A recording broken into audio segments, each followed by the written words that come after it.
বিশ্বাস করুন, দেরিতে বিয়ে করে অথবা আজীবন বিয়ে না করে এখনও পর্যন্ত কেউ কোথাও মরেনি। কিন্তু হ্যাঁ, আপনি যদি তাড়াহুড়ো করে জীবনে যদি ভুল সিদ্ধান্ত নিয়ে ভুল জীবনসঙ্গীকে চয়েস করেন, তাহলে আপনার জীবনটা বেঁচে থেকেও মৃত হয়ে যাবে। এই যে আপনার সামনে মশা মাছি যারা ভন ভন করছে কানের সামনে, আপনার প্রতিবেশী, আপনার আত্মীয় স্বজনেরা, কী রে এত বয়স হয়ে গেল, আইবুড়ো হয়ে যাচ্ছিস অথবা আইবুড়ি হয়ে যাচ্ছিস, এখনও বিয়ে করছিস না কেন, এই যে বলে যারা ভন ভন করছে কানের সামনে, তাদের কথা শুনে আপনি যদি ভাবেন যে তড়িঘড়ি করে আমাকে তাড়াহুড়ো করে এই মুহূর্তে বিয়েটা সেরে নিতে হবে, এবং সেই মুহূর্তে যদি ভুল জীবনসঙ্গী আপনার কপালে জুটে যায়, তাহলে আপনার জীবনটা একদম মৃত হয়ে যাবে। তাই লোকের কথায় কান না দিয়ে আপনার নিজের জীবনটাকে নিজে চয়েস করুন। যখন আপনার সঠিক সময় হবে, যখন আপনার সঠিক সিদ্ধান্ত মনে হবে, যখন আপনি সঠিক জীবনসঙ্গী পাবেন, ঠিক সেই মুহূর্তেই আপনি বিয়ে করুন। ওই লোকের কথা শুনে বিয়ে করবেন না।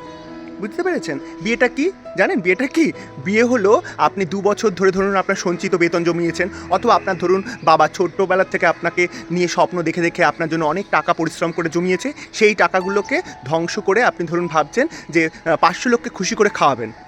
বুঝতে পেরেছেন? কিন্তু সেই 500 লোক কখনোই চায় না আপনি জীবনে খুশি হন, অথচ বিয়ে করবার সময় সেই সমস্ত টাকা ধ্বংস করে তাদেরকে খাওয়াতে হচ্ছে। ওই 500 লোকই আবার যখন আপনার বৈবাহিক জীবনে খুব সুখ আনন্দ স্বাচ্ছন্দ্য থাকবে, তখন দেখবেন হিংসায় জ্বলে পুড়ে মরে যাচ্ছে, বাবা এত ভালো মানে সংসার পেলো। আবার ওই 500 লোকই যদি আপনার জীবনে বৈবাহিক জীবনে কোনো অশান্তি আসে, তখন দেখবেন আপনাকেই দোষারোপ করবে, কী রে সংসারটাকে টেকাতে পারলি না, এত টাকা দিয়ে ধুমধাম করে তোর বাবা বিয়ে দিল।